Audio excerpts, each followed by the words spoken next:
Vamos no nosso estudo do capítulo 18 do Apocalipse, que é sempre bom lembrar, está inserido neste conjunto de 3 capítulos dedicados ao castigo de Babilônia.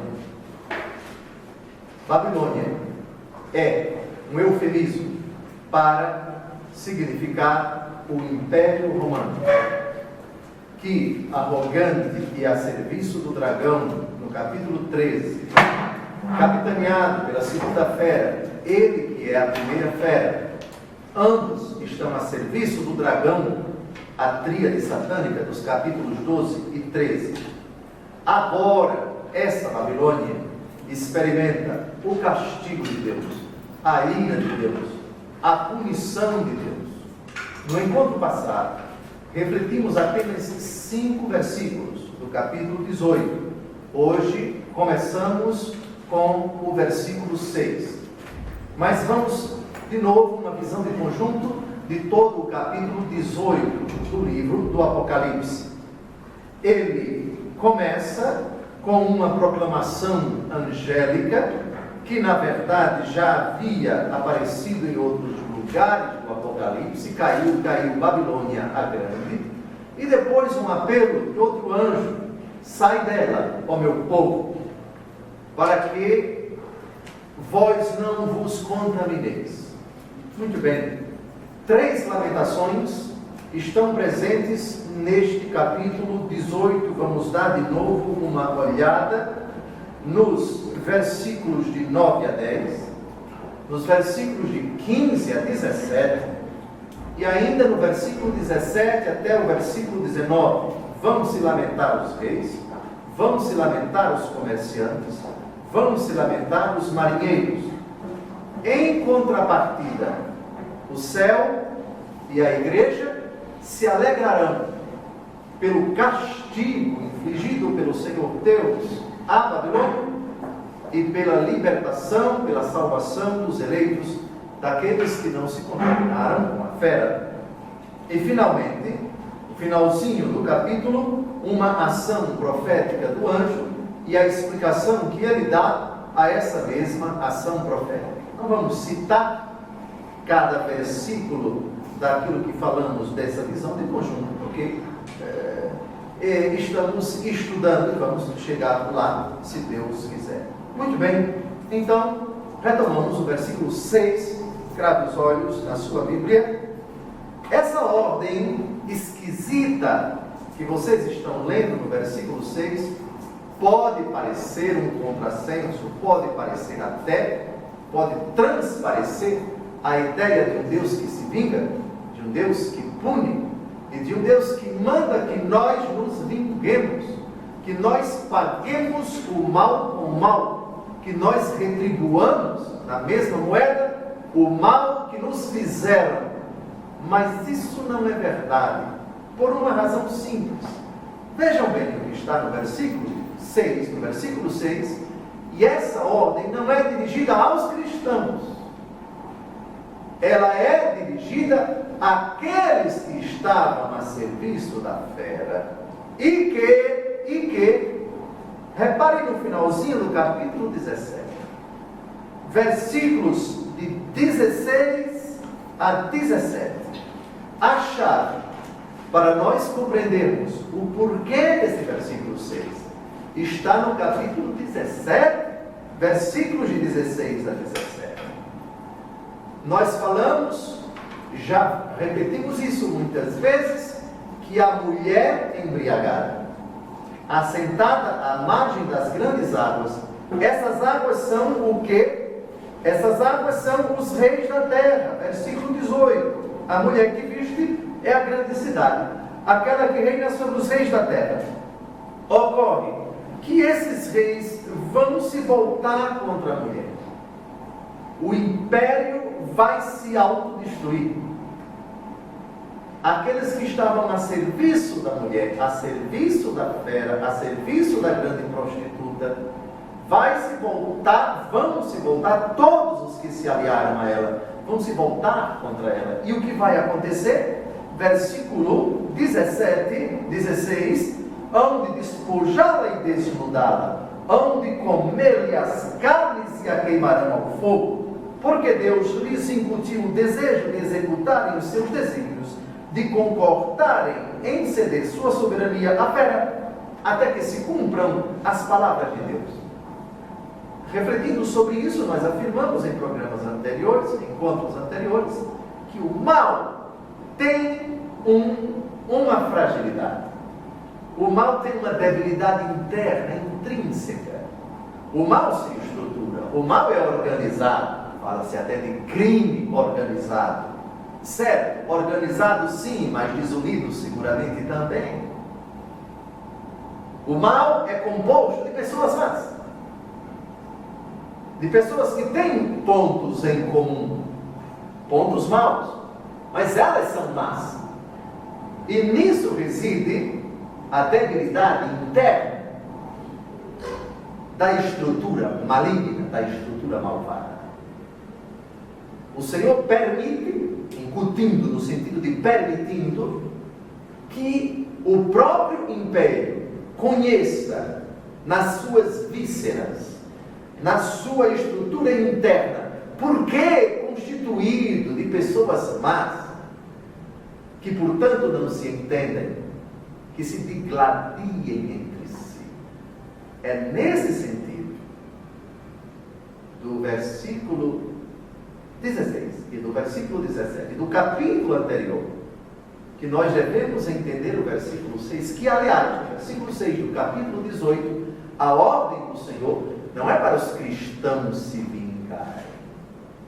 Essa ordem é para aqueles que fazem parte dessa estrutura querida pelo dragão e edificada nessa dupla que está a serviço do dragão e que os três constituem essa tríade satânica. Destruam-se vocês, digladiem-se vocês, estraguem-se vocês, matem-se vocês. Em outras palavras, é isto que... Mas atenção, não é Deus quem quer, é Deus quem permite. Deus só quer a salvação do homem. Deus só quer a santificação do homem. Deus não quer o mal do homem, nem ordena que o homem faça o mal, mas permite que o homem mau, abusando de sua liberdade, utilize o mal para prejudicar os outros malvados. E com isso, para debilitar a própria estrutura intrinsecamente má. E em tudo isso, o império se desmoronando, o império se destruindo, manifesta-se o plano de Deus, e é nesse sentido que se fala de o castigo de Deus, a ira divina, a vingança divina. Apocalipse 18, 6. Faze com ela o que fez contigo, e retribui-lhe o dobro de seus malefícios. Na taça que ela deu de beber, dá-lhe o dobro. Repito, a humanidade aqui está dividida em dois frontes. Aqueles que são vítimas da serpente e das duas feras, portanto os discípulos de Cristo, e aqueles que estão a serviço da fera, aqueles que se aliaram com o império, aqueles que integram o império. E aqui todas as manifestações de lutas fratricidas, general romano contra general romano, legião romana contra legião romana, disputas internas entre senadores, disputas, invejas, rivalidades na corte, oficiais, altos dignatários da corte, repletos de ira, de inveja, de disputa, de sede, de ambição, de poder, de fofoca e de desejo de passar a rasteira no outro, de prejudicar o outro e assim por diante. Essa, na verdade, é a realidade nua e crua do império. Aliás, não só do Império Romano. Se repararmos, é a história de todos os impérios. Muito bem. Esses que foram seduzidos pela mulher, que se aliaram com a mulher, que fizeram acordos com esta grande prostituta, agora se voltam contra ela. Vejamos no versículo 6 uma coisa que merece a nossa consideração. No capítulo 14, versículo 10, aliás, já no versículo 9, o que um anjo, o terceiro anjo, profetiza acerca daqueles que se aliarem com essa mulher. O preço é alto, eles vão pagar muito caro por essa aliança, por terem se dobrado, por terem passado a pertencer a essa estrutura intrinsecamente demoníaca, diabólica. Um terceiro anjo seguiu-os, dizendo em alta voz: se alguém adorar a fera e a sua imagem, e aceitar o seu sinal na fronte ou na mão, há de beber também o vinho da cólera divina, o vinho puro deitado no cálice da sua ira. Será atormentado pelo fogo e pelo enxofre diante dos seus santos anjos e do Cordeiro. Curioso. Quem leu o capítulo 14 e ainda não chegou ao capítulo 18, pensa, o castigo vai vir do céu. Não é. O castigo vai vir de dentro do império. O império vai se corroer por dentro. O império está todo incubado com um vírus letal. O império aparenta ser inexorável, indestrutível, mas ele está se corroendo por essas disputas, por essa sede de ambição, de poder, de dinheiro, de vaidade, a disputa, um matar o outro, um enfraquecer o outro. E onde estão as pessoas? Estão as estruturas. E pessoas comprometidas com o pecado, elas comprometem também as estruturas, que se tornam estruturas de pecado. E mais cedo ou mais tarde elas vão ruir, elas vão desmoronar. Nisso, o dedo de Deus se manifesta. Muito bem. Agora vamos analisar esta expressão: retribui-lhe o dobro de seus malefícios. Na taça que ela deu de beber, dá-lhe o dobro. Repito, os cristãos não beberam desta taça, porque não se contaminaram com o império. A ordem, portanto, não é para os cristãos, mas para os adoradores da besta. Acabamos de ver Apocalipse, capítulo 14, versículo 10. Vejamos no Antigo Testamento, essa expressão retribuir o que se fez, retribuir em dobro, ela já aparece. Mas não aparece num contexto de vingança, isto é, aqueles que são de Deus, se sofrerem, vão retribuir em dobro. Não. Jesus falou outra coisa. Aquele que te bate a face direita, oferece a esquerda. Não é para retribuir o mal com o mal. Primeiro vamos ao Salmo 136. Ó filha de Babilônia, a devastadora, feliz aquele que te retribuir o mal que nos fizeste. Atenção, o cristão, ao ler essa frase, faz dois discernimentos, duas pontualizações. A primeira, a frase não significa que nós cristãos devemos nos vingar daqueles que fizeram mal contra nós. Outros podem ser os destinatários, que não os cristãos. Feliz aquele que te retribuir o mal que nos fizeste. É proibido ao cristão fazer o mal a quem lhe faz o mal. Mas o texto não se refere ao autor da frase, muito menos aos cristãos. A segunda pontualização é que a retribuição do mal que nos fazem deve ser uma retribuição à luz do Novo Testamento. A antiga aliança é preparação para a nova. Vamos citar daqui a pouco Mateus capítulo 5, versículo 44. E depois a famosa afirmação de Jesus: quem bate a nossa face devemos oferecer a outra. Mas em que sentido, Dom José, Jesus está falando disso? Veremos daqui a pouco. Jeremias 50, versículo 15. De todos os cantos lançai contra ela o grito de guerra. Ela estende a mão, desmoronam-se as torres e as muralhas, pois assim é o castigo do Senhor. vingai-vos dela, fazendo o mesmo que ela fez. Vingai-vos dela, fazendo o mesmo que ela fez. Estamos na antiga aliança. A ordem aqui, à luz do Novo Testamento, não pode ser aplicada aos cristãos. É à luz do Apocalipse que nós compreendemos essa expressão, à luz do Novo que nós entendemos o Antigo. O mal por si só se estraga, se prejudica, se destrói. Vamos a outro texto. Jeremias 50, versículo 29. Convocai contra a Babilônia os arqueiros, quantos retesam o arco, e sitiai-a, a fim de que ninguém possa escapar. Tratai-a segundo a sua conduta, tomai-lhe tudo o que ela fez, porque ela se levantou contra o Santo de Israel. A ideia, portanto, de retribuir com a mesma medida, com a mesma intensidade, o mal, ela é tirada do Antigo Testamento. Mas no Novo Testamento, ela é dirigida aos que integram o poder das trevas, aos que fazem mal, aos que integram a estrutura malvada, a estrutura perversa. Vocês, briguem entre vocês, disputem entre vocês. O mesmo Deus que nos cria livres, respeita a nossa liberdade. A liberdade dos bons para se perverterem em maus. A liberdade dos maus para se converterem em bons.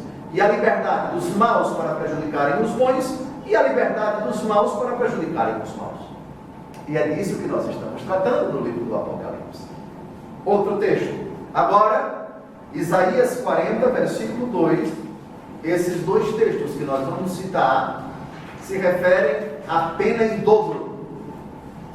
É como se Deus dissesse, nesses dois versículos que vamos agora analisar: meu filho, o mal que você fizer às pessoas, o dobro vai acontecer com você.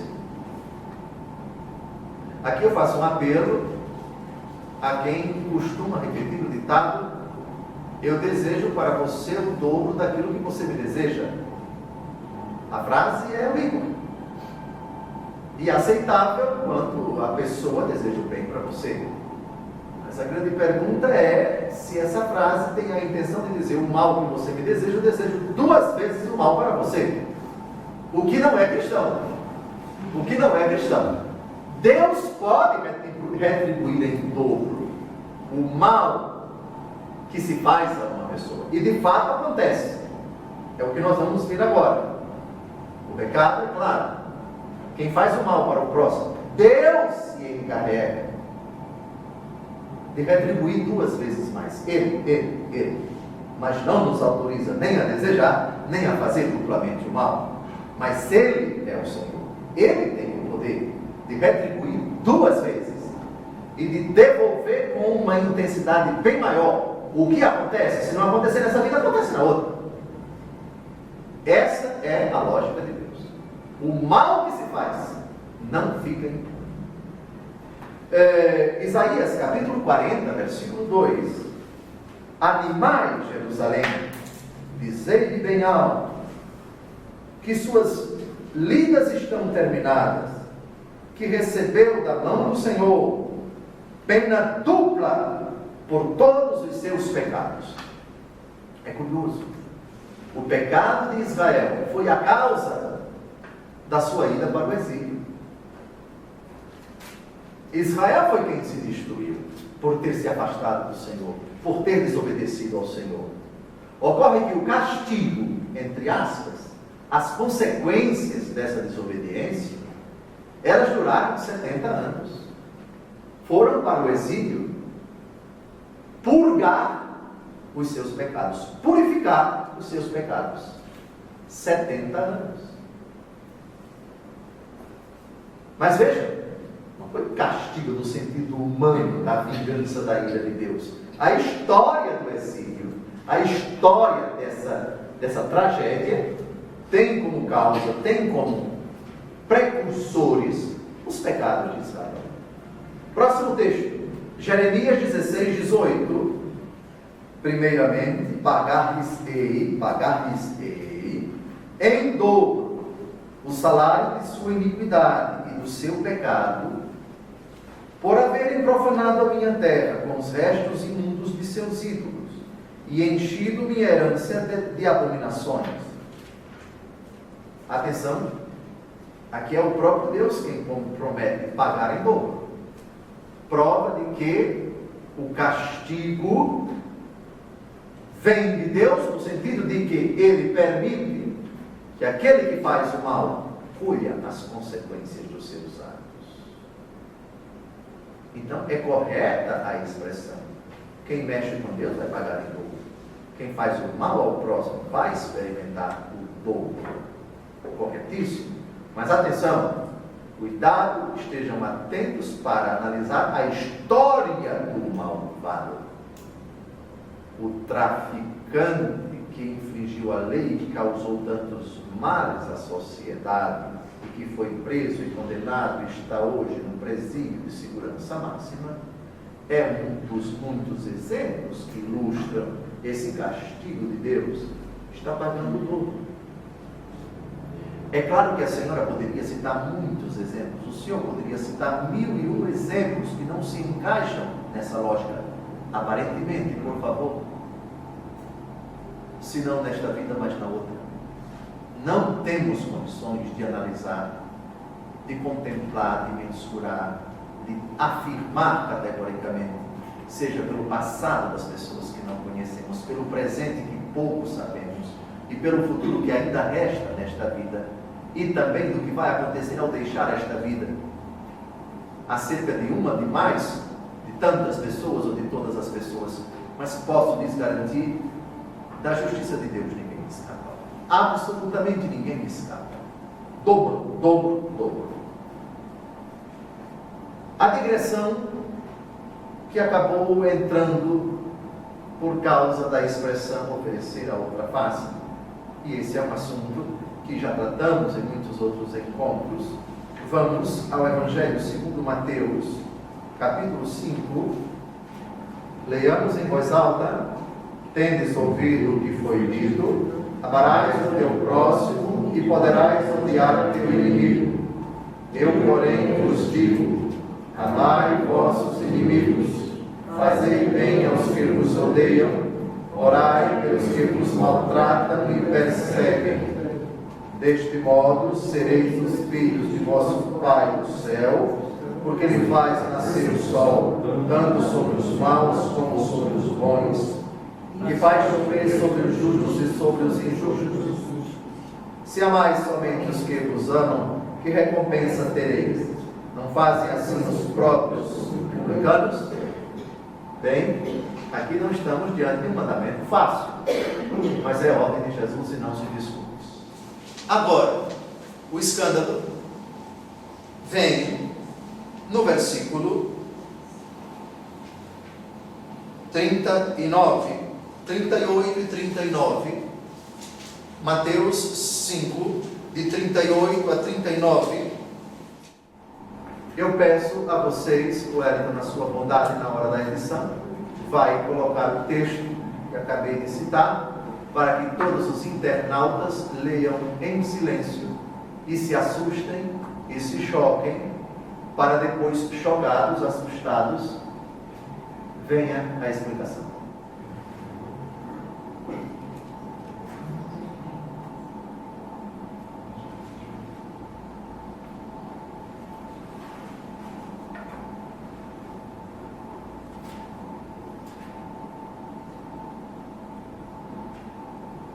Esta ordem de Jesus deixou vocês assustados? Pois para mim me deixou assustado. Eu fico assustado com essa ordem de Jesus. Leiam, por favor, os versículos que deixaram vocês chocados. 1, 2, 3 e...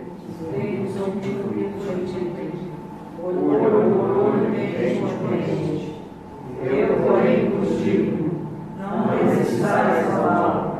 Se alguém altiva a face direita, oferece-lhe também a outra. Basta. É chocante ou não é? É apavorante ou não é? Nem tanto apavorante, não é chocante. Muito bem, agora vamos à explicação. Será que Jesus, com isso, está pedindo para nós sermos sábios de pancada?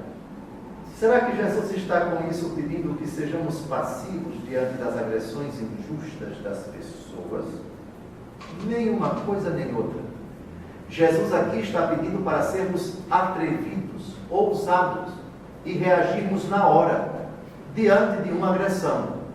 Não, Dom José, não foi isso que eu li. Jesus pediu para nós oferecermos a outra face. Vamos à explicação das palavras de Jesus? Quem é o melhor intérprete das palavras de Jesus? Jesus. Como é que se explica uma palavra difícil de Jesus?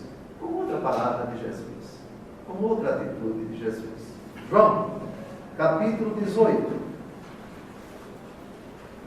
versículos de 19 a 23. Aqui está a explicação para aquela frase de Jesus: se alguém te bater na face direita, oferece a esquerda. Vamos ver o que é face direita e vamos ver o que é face esquerda, com um fato no qual Jesus levou uma bufetada, Jesus levou uma tapa, ou se quisermos usar uma palavra mais portuguesa, Jesus levou um soco. Mas vamos ficar com bufete, uma bufetada. O sumo sacerdote indagou de Jesus acerca dos seus discípulos e da sua doutrina. Jesus respondeu-lhe: falei publicamente ao mundo, ensinei na sinagoga e no templo, onde se reúnem os judeus, e nada falei às ocultas. Por que me perguntas? Pergunta àqueles que ouviram o que ele disse. Estes sabem o que ensinei.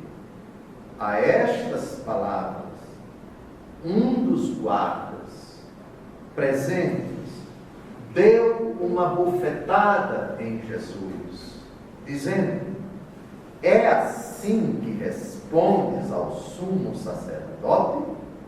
Respondeu-lhe Jesus: se falei mal, prova. Mas se falei bem, por que me bates? Pronto, está explicado o que é oferecer a outra face.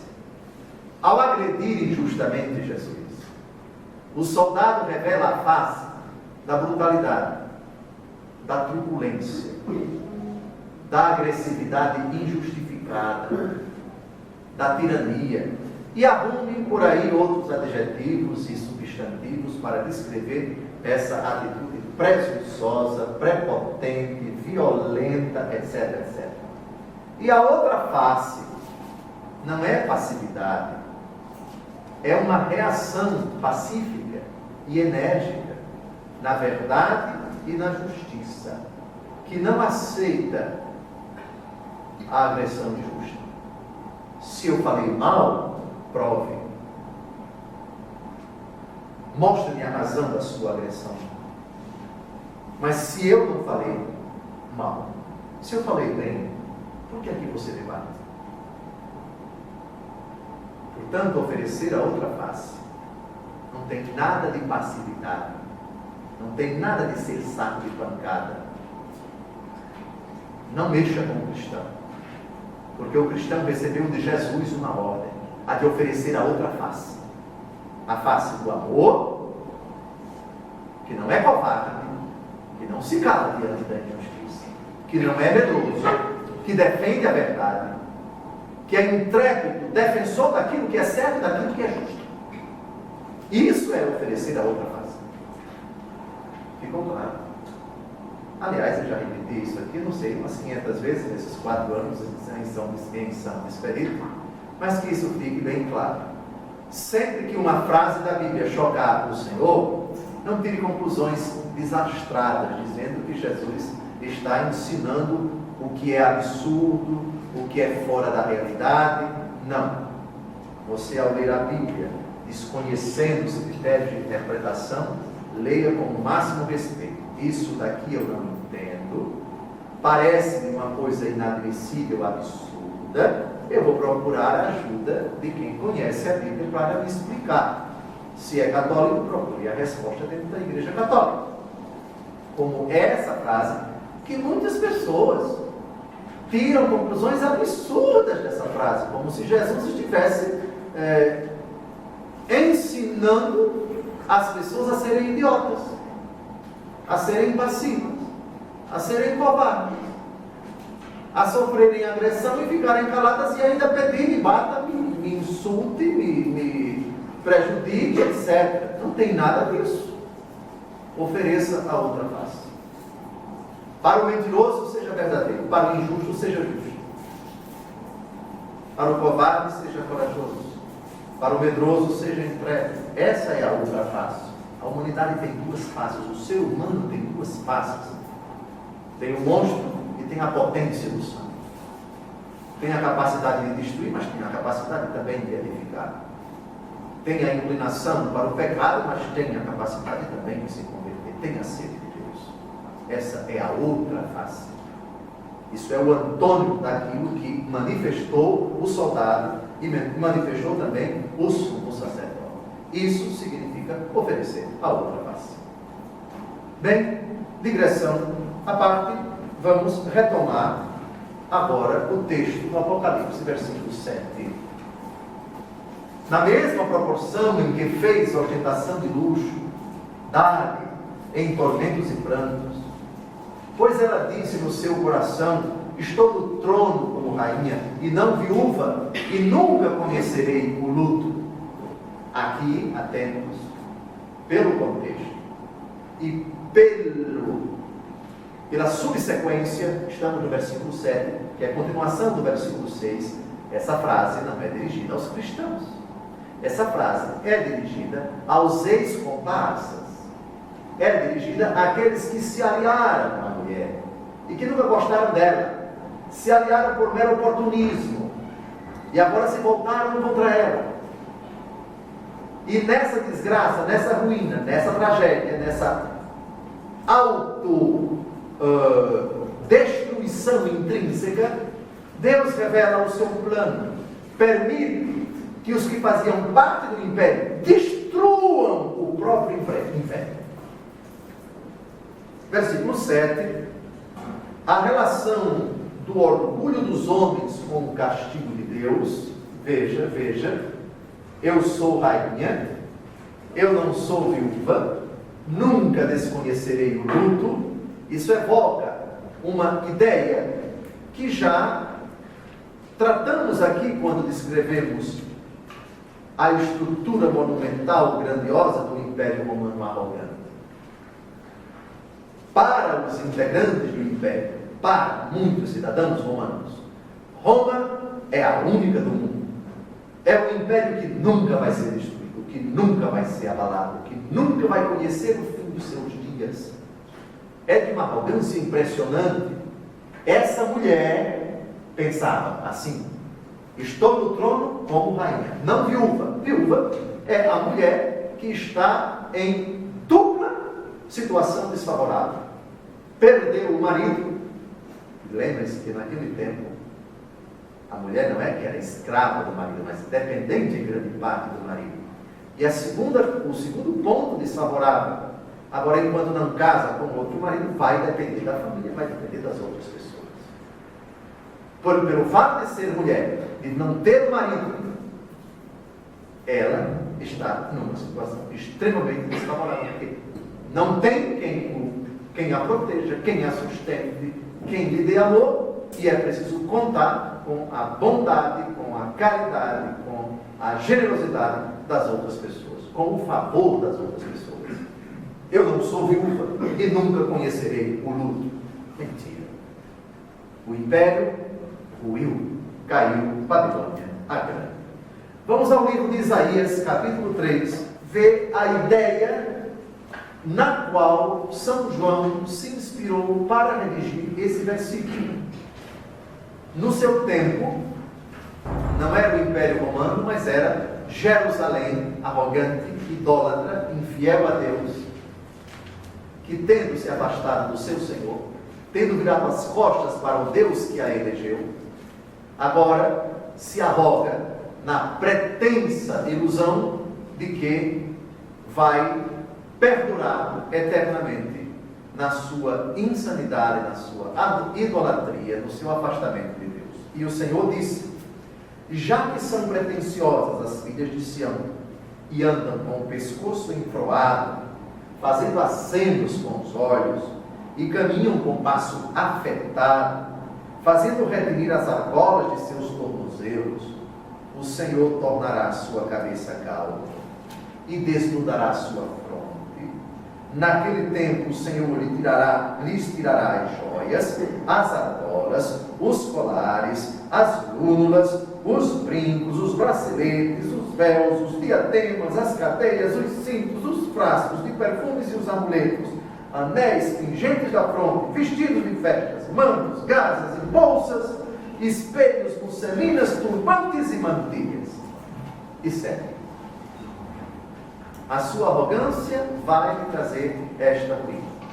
Você que se considera indestrutível, inexpugnável, nesse trono inalcançável, nesse pedestal que não é demolido no seu pensamento, você vai conhecer a ruína, a desgraça completa. Vejam agora, no versículo 7 ainda: pois ela disse no seu coração: estou no trono como rainha, e não viúva, e não conhecerei o luto. Vamos a Isaías 47, de 7 a 9, para a gente perceber se esse texto tem como fundamento Isaías. Tu te dizias: eu serei sempre soberana perpétua. Sem refletir, não consideraste o fim. Agora, portanto, ouviste voluptuosa que reinas em segurança, que dizes em teu coração: eu e nada mais do que eu. Não conhecerei a viuvez, nem a perda de meus filhos. Estas duas desgraças virão sobre ti num só dia. A perda de teus filhos e a viuvez te atormentarão ao mesmo tempo, a despeito de todos os teus sortilégios e teus poderosos encantos. Dê uma olhada no título do capítulo 47. A quem é dirigida esta profecia? Babilônia. No Apocalipse, nós temos o quê? Roma chamada de Babilônia. São João vai buscar no capítulo 47 esse oráculo que dirige agora ao outrora indestrutível Império Romano, que vai ruir como um castelo feito de cartas de baralho. Muito bem. Vamos ainda a Ezequiel 28:2. Aqui é uma elegia, aqui é um oráculo dirigido ao rei de Tiro. Tiro era um reino inimigo de Israel. Filho do homem, dize ao príncipe de Tiro: eis o que diz o Senhor Javé, teu coração elevou-se, tu disseste: sou um Deus, assentado sobre um trono divino no coração do mar, quando não passas de um homem, e não és um Deus. Tu te julgas em teu coração igual a Deus. Então a ideia é parecida: estou no trono como rainha. Ideias tiradas de Isaías e também de Ezequiel. Muito bem. Deus não admite que o orgulho se erga acima de sua condição de criatura. Essa ideia, que já é clara no Antigo Testamento, também se revela no Novo Testamento. Quem se considera, mesmo que não faça nada com relação aos outros, mesmo que não ostente, mesmo que não aparente ser superior aos demais, mas quem já se considera interiormente melhor que os outros, mais santo que os outros, mais capaz que os outros, tem um recadozinho de Deus para quem assim pensa. Com muito mais razão, e isso se aplica àqueles que se apresentam diante dos outros, que ostentam diante dos outros um ar de superioridade, por qualquer motivo. Temos 3 recados do Novo Testamento para quem assim pensa: estou no trono como rainha e não viúva, e não conhecerei o luto. Lucas capítulo 1, versículo 51.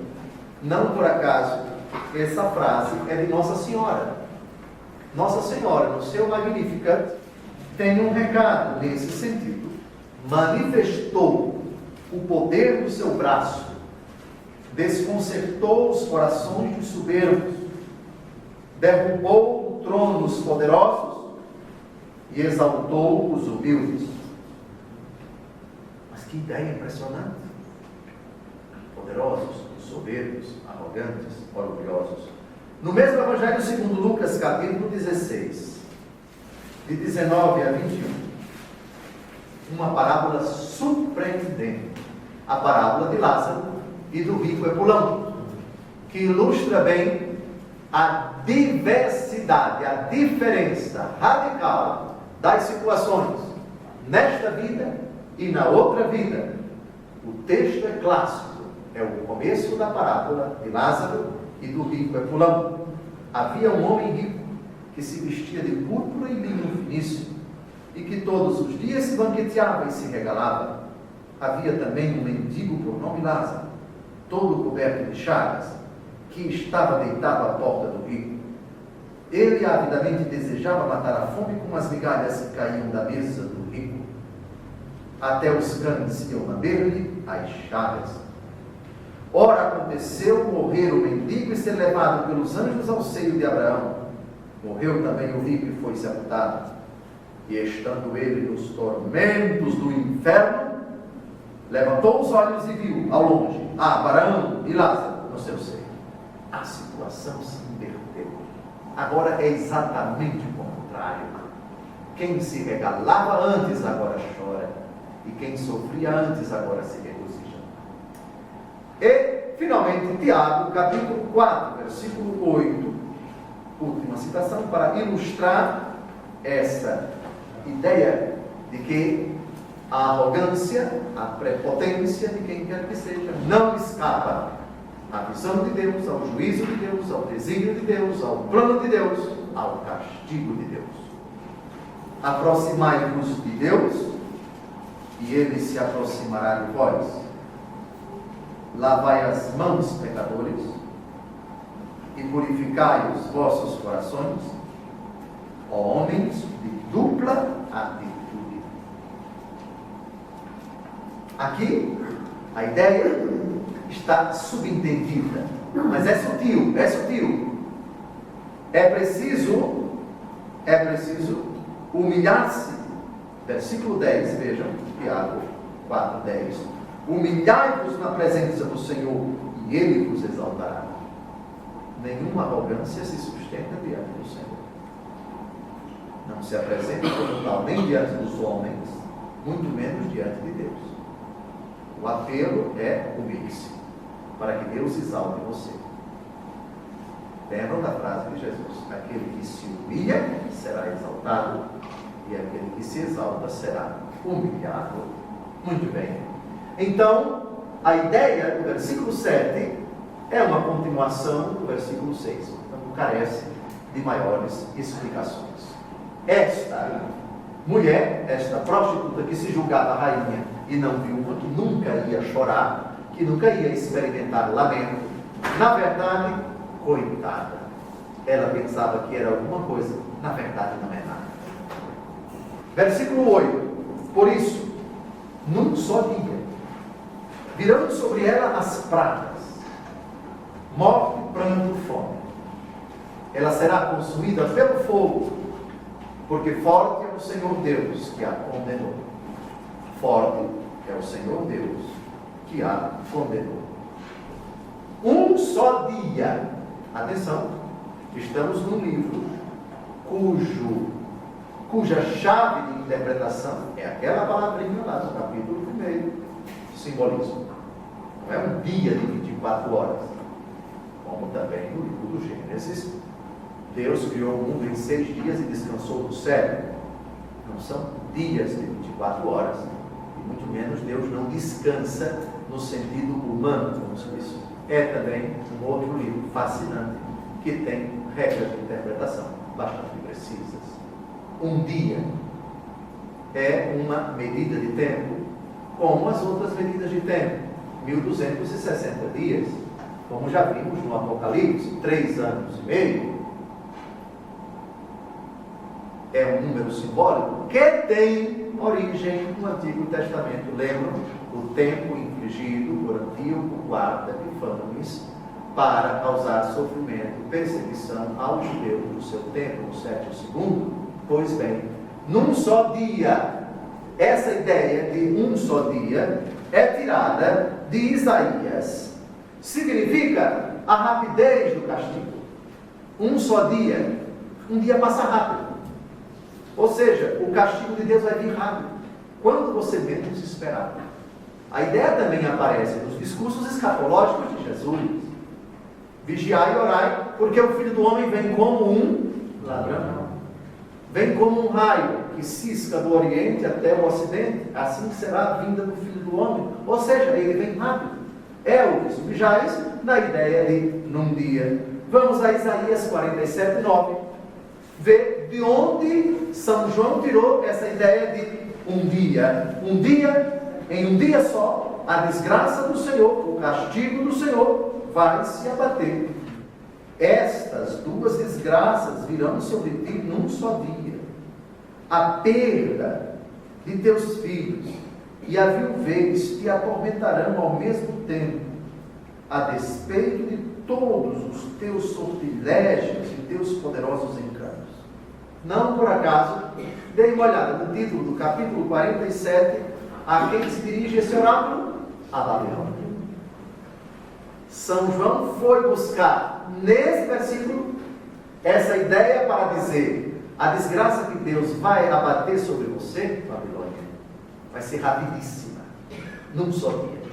Ou seja, o castigo divino vai ser rápido, ele não tarda. Vejamos outra ideia no versículo 8, a ideia do fogo. Ela será consumida pelo fogo, porque forte é o Senhor Deus que a condenou. As descrições minuciosas de bons historiadores acerca da invasão dos bárbaros em muitas cidades do Império apontam para verdadeiras, com o perdão do trocadilho, barbaridades. E uma delas era incendiar templos. O Fórum Romano, as cidades grandes tinham o seu fórum, tinham o seu mercado, tinham os seus templos dedicados aos deuses. Os bárbaros não queriam saber disso, não. Invadiam, saqueavam, pegavam tudo de valor e o resto vamos queimar. Vejamos essa ideia do fogo. O Senhor, ao executar o seu plano, vai destruir com fogo. Jeremias capítulo 50, versículo 32: atordoar-se-á a insolente e cairá sem que ninguém mais a levante. Lançar-lhe-ei fogo nas suas cidades e tudo em volta será devorado. O que é que o fogo faz? Ele consome, ele destrói. O castigo de Deus vai destruir aquilo que era a causa da alegria, do orgulho, do ufanismo, da felicidade daquele povo. Vai ser destruído. A mesma ideia está no capítulo 51. Vire a página. Jeremias 51. Versículos. Vamos ver 4 versículos agora. Versículo 25. É contra ti que me lanço, monte destruidor, oráculo do Senhor, tu que destróis toda a terra. Contra ti vou estender a mão, para precipitar-te do alto dos rochedos e fazer de ti montanha em chamas. Pule agora para o versículo 30. Deixaram de lutar os guerreiros de Babilônia, abrigando-se nas fortalezas. Quebrou-se-lhes o vigor, mais pareciam mulheres. Incendeiam-se as casas, quebram-se os ferrolhos. Incendeiam-se as casas, perceberam? Pulemos agora para o versículo 32. Que estão fechadas as passagens e os fortins em fogo, e consternados os guerreiros. De novo a ideia do fogo. E o versículo 58, na página seguinte, Jeremias 51, 58. Eis o que diz o Senhor dos Exércitos: as muralhas imensas de Babilônia serão inteiramente arrasadas, e suas portas altas como são incendiadas. Assim de nada valeram os sofrimentos dos povos, e em proveito do fogo esgotaram-se nações. Agora vejam a ideia, vejam o finalzinho, cravem os olhos aqui, o Elton vai colocar de novo o versículo 8 na tela. Forte é o Senhor Deus que a condenou. Adivinhem de onde São João tirou essa frase. Voltem para Jeremias em 50:34. É forte, contudo, o seu vingador, cujo nome é Senhor dos Exércitos. Vocês percebem que São João é um exímio conhecedor dos textos do Antigo Testamento, porque ele vai lá atrás, pega esses textos e os aplica para descrever aquilo que Deus vai fazer com o Império Romano, que ele chama de Babilônia, utilizando profecias feitas na época. Reparem, por favor, o título do capítulo 50 do Apocalipse, de Jeremias. O título do capítulo 50 de Jeremias. Esse oráculo é contra quem? Babilônia. Muito bem. Versículo 9. Hão de chorar e lamentar-se por sua causa os reis da terra, que com ela se contaminaram e pecaram, quando avistarem a fumaça do seu incêndio. É o primeiro dos 3 lamentos que estão presentes no capítulo 18. Vão se lamentar os reis, versículo 9. Vão se lamentar os comerciantes, versículos de 15 a 17, deem uma olhada. E vão se lamentar os marinheiros, versículos de 17 a 19. Então estamos aqui diante do primeiro lamento. Choro e lamento. Esse choro dos reis da terra já havia sido profetizado por Ezequiel, capítulo 26, de 16 a 18. Descerão do seu trono os príncipes do mar, devorando seus mandos, deixarão suas vestimentas bordadas, para demonstrar seu espanto, para se assentarem no chão, e consternados com o que virem, tremerão sem parar. Proferirão a teu respeito este canto fúnebre: como pereceste, habitante dos mares, cidade altiva tão poderosa no mar, com os teus habitantes que se faziam temer por todos os povos marítimos. Eis que tremem as ilhas desde o dia de tua queda, as ilhas do mar estão aterrorizadas com o teu destino. Reparem o título do capítulo 26. Esse oráculo foi dirigido a um reino que não era Babilônia, mas era Tiro. O apóstolo evangelista João, Apocalipse, vem ao livro de Ezequiel, pega esse texto e o aplica à Babilônia no seu tempo, que é Roma.